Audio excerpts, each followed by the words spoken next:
Hello everyone, I am MS here and today talking about Cashback 2006। अपना breakup होने के बाद लड़की को सुपर पावर मिलती है जो टाइम को स्टॉप कर सकता है। टाइम स्टॉप करके लोगों के साथ कुछ भी कर सकता था। हेलो फ्रेंड्स, इसी कंसेप्ट पर based Hollywood cashback 2006 fantasy romance explain करने वाला हूँ। अगर आपको हमारा वीडियो अच्छा लगता है तो हमारे चैनल को ज़रूर सब्सक्राइब कर दीजिएगा। मूवी स्टार्ट होती है और हम अपने मेन कैरेक्टर बैन को देखते हैं। जिस लड़की से उसका ब्रेकअप हो रहा था, सूजी उसकी फर्स्ट गर्लफ्रेंड थी। उसके साथ बिताए हर पल उसे याद आ रहे थे। लेकिन उसका दोस्त कहता है उसका ब्रेकअप कैसे हुआ। एक पल तो ये एक दूसरे के साथ थे और एक दूसरे को आई लव यू बोल रहे थे और नेक्स्ट वीक सूजी किसी और के साथ थी और शायद ही उसे भी आई लव यू बोल रही होंगी, पर इसका कोई मतलब नहीं है। बैन के फ्रेंड का नाम शॉन शॉन उसे समझाने की कोशिश करता है। उसे बेटर ऑप्शन मिल गया है, इसी वजह से वो तुम्हारे पास से चली गई है।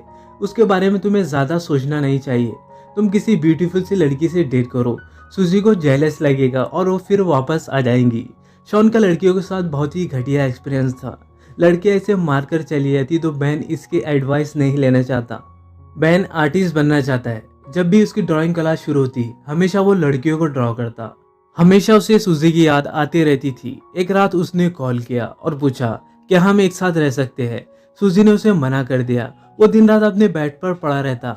सूजी के जाने के बाद जैसे उसका ऑक्सीजन चला गया हो, धीरे धीरे उसकी नींद भी चली गई। उसने सोने का बहुत ट्राई किया, फिर भी वो नहीं कर पाया। सडनली उसके पास 8 एक्स्ट्रा आवर्स थे।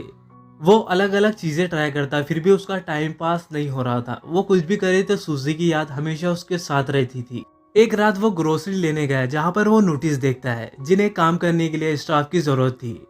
बैन को नींद नहीं आती। वो 8 एक्स्ट्रा आवर्स बिताने के लिए जॉब कर लेता है। यहाँ के मैनेजर को जब उसने देखा तो मैनेजर फुटबॉल टीम का प्लेयर हुआ करता था, अब यहाँ का मैनेजर है। ये देखकर बैन रियलाइज करता है कि लाइफ इसी तरीके से बहुत फास्ट गुजर जाएंगी और वो इसके लिए कुछ भी नहीं कर सकता। बैन के साथ एक लड़की काम करती थी, इसका नाम शायरन था। बैन ने नोटिस किया कि मैनेजर शायरन के साथ बहुत ही अजीब तरीके से पेश आता है। शायरन को यह बात अनकंफर्टेबल लगती है। जॉब करते हुए बैन ने कहा सुपरमार्केट में टाइम बहुत स्लोली जाता है। इसे फास्ट करने के लिए हम एम्प्लॉयज अलग अलग चीज़ें ट्राई करते हैं। हर एक के अलग अलग मेथड्स है। जैसे शायरन कभी भी टाइम नहीं देखती और वो जब भी वॉच देखती है तो उसका टाइम बहुत स्लो गुजरता है।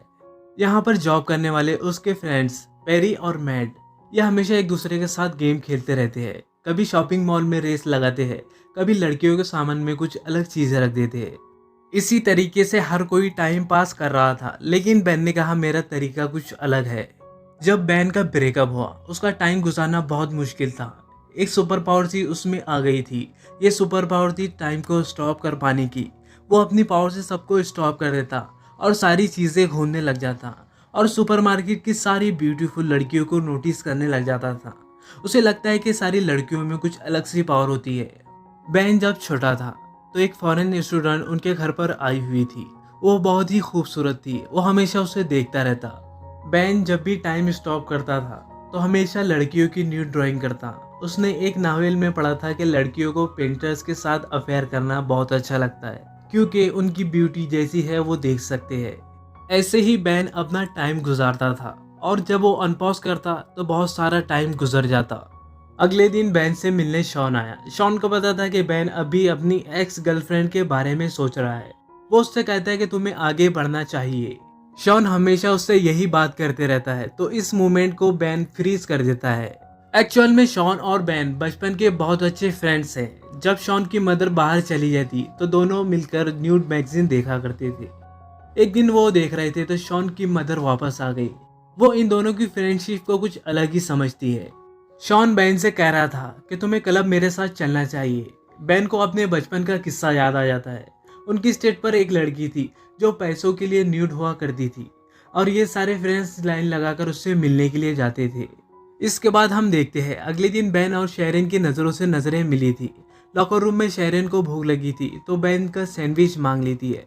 सैंडविच का टुकड़ा शेरन के गाल पर लग गया था। जैसे बॉलीवुड मूवी में होता है वैसे इनका रोमांटिक मूवमेंट बैन जाने नहीं देना चाहता था। इसे स्टॉप करना चाहता था पर शेरन चले गई। वो कुछ भी नहीं कर पाया। उसे अच्छा लग रहा था सूजी से मूव ऑन करके। अब वो शेरन को पसंद करने लग गया था। तभी उसके फ्रेंड डिस्कस कर रहे थे। मैट कहता है कि मैंने शेरन को आज डेट के लिए पूछा है। मैट इसके लिए बहुत ज़्यादा एक्साइटेड था, पर बैन को बहुत बुरा लगता है। बैन खुद से कहता है, हमेशा मेरे साथ ऐसी चीज़ें होती रहती है। वो जिसको भी लाइक करता है वो सब उससे दूर चले जाते हैं। वो जब छोटा था तो अपनी टीचर को लाइक करता था, पर टीचर के साथ कुछ नहीं हो सकता। उसकी एक और क्लासमेट थी जिसको वो लाइक करता था। एक दिन उस लड़की का एक्सीडेंट हो गया। उस लड़की के प्लास्टर पर हर कोई ग्रेफिटी बनाता था। बैन हमेशा उसे देखता रहता, तो उस लड़की ने उसे अप्रोच किया। बैन ने भी उस प्लास्टर पर सिग्नेचर बनाई, और जब उस लड़की का प्लास्टर निकला तो उसका हाथ पूरा हेयर से भर गया था। सब लोग उसे चिढ़ाने लग गए थे। वो लड़की अकेली पड़ गई थी, तो बैन उसके पास जाकर बैठा और कहा, तुम जैसी हो वैसे ही बहुत खूबसूरत हो। इसके बाद वो दोनों गर्लफ्रेंड बॉयफ्रेंड बन जाते हैं। एक दिन बैन ने उसे स्कूल के पीछे बुलवाया। उसके पास आती है और पूछती है, क्या तुम मुझे किस करना चाहती हो? बैन कहता है, हाँ। तुम मुझे कल यहाँ मिलना। कल स्कूल में कोई नहीं होता, कल हॉलीडे था और इन्हें कोई डिस्टर्ब नहीं करता। अगले दिन बैन उसका बहुत वेट करता है, पर वो नहीं आती। बाद में उसे पता चलता है कि उस लड़की का ट्रांसफर हो गया है। फिर हम इसे प्रेजेंट में देखते हैं। बैन और शॉन बात कर रहे थे। बैन शेरिन के बारे में शॉन को बता रहा था, और ये भी कहता है कि मैट और शेरिन आज मूवी देखने के लिए जा रहे हैं। शॉन ने कहा, एज अ फ्रेंड वो मूवी देखने के लिए जा रहे होंगे, उनके बीच में ऐसा कुछ है, ये कंपलसरी नहीं है।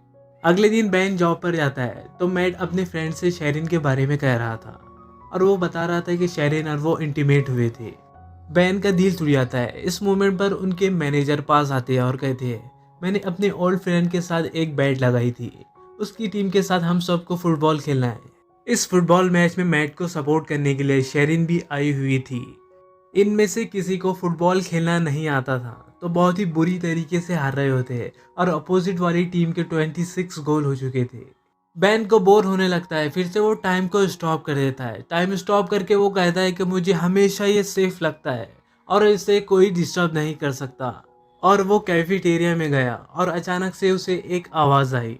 वो आसपास देखने लगता है। एक आदमी वहाँ से अनफ्रीज होकर वहाँ से भाग गया।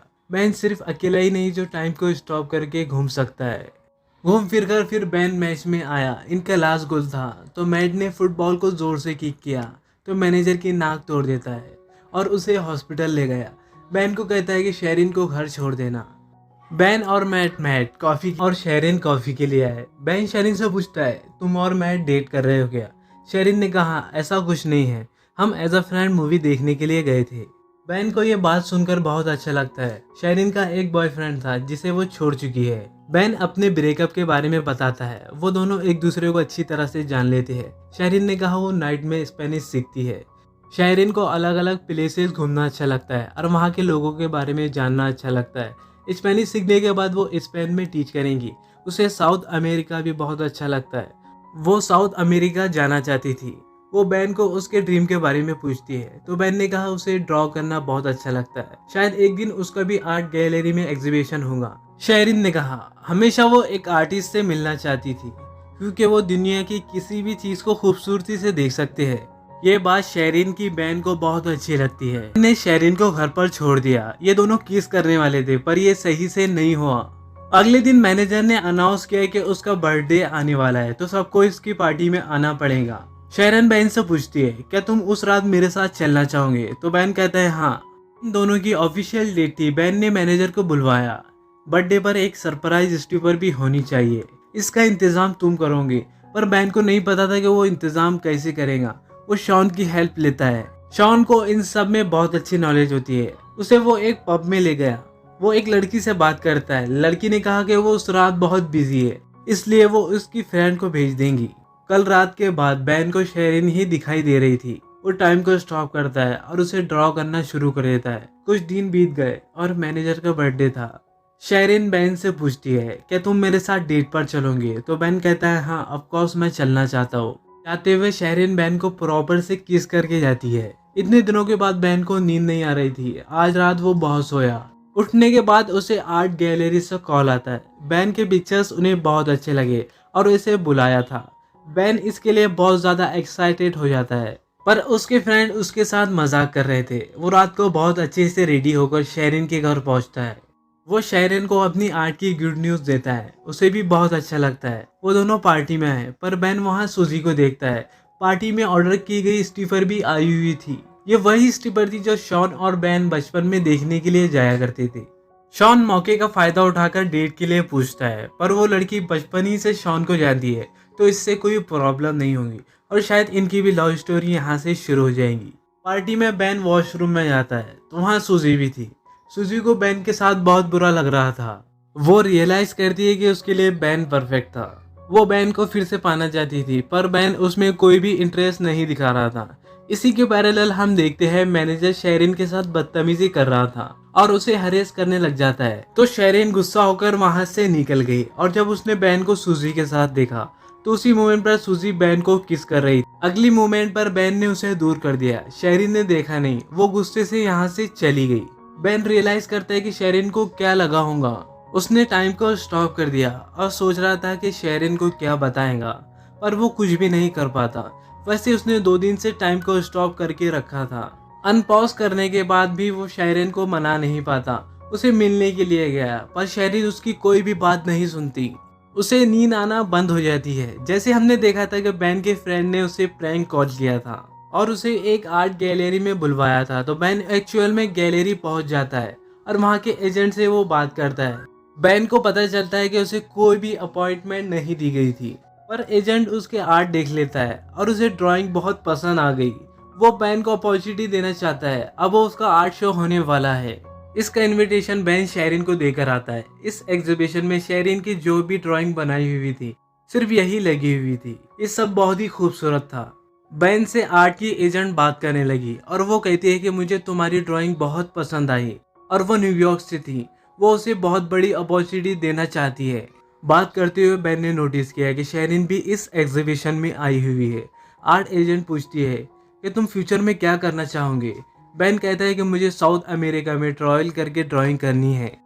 एक्चुअल में शेरिन का ड्रीम था कि वो साउथ अमेरिका ट्रैवल करना चाहती है। बैन भी उसके साथ ट्रैवलिंग करके पेंटिंग करना चाहता था। शेरिन उसकी पेंटिंग देखकर उसे माफ कर देती है। फिर बैन उसे सॉरी कहता है। शेरिन कहती है कि उसकी सारी पेंटिंग देखकर वो सब कुछ समझ गई है। बैन ने कहा क्या तुम मुझ पर ट्रस्ट करती हो, तो शेरिन ने कहा हाँ करती हूँ। शेरिन को उसने आंख बंद करने के लिए कहा और उसे किस करता है और उसी मोमेंट पर वो टाइम को स्टॉप कर देता है और टाइम स्टॉप हो गया और शेरिन भी इसके साथ घूम सकती थी। बाहर स्नो गिर रही थी। वो शेरिन को बाहर लेकर आया और इसके बाद वो उसे किस करने लगता है और इसी के साथ इनकी लव स्टोरी शुरू हो जाती है। बैन कहते हैं लाइफ में बहुत सारे मोमेंट होते हैं जो ऐसे ही चले जाते हैं। अगर आपको जिंदगी की खूबसूरती को अप्रिशिएट करना है या किसी के प्यार में पड़ना है तो जरा रुक जाओ, इस मोमेंट को अप्रिशिएट करो और इन्हें कभी भी मत जाने दो। इसी खूबसूरत मैसेज के साथ ये कहानी खत्म हो जाती है।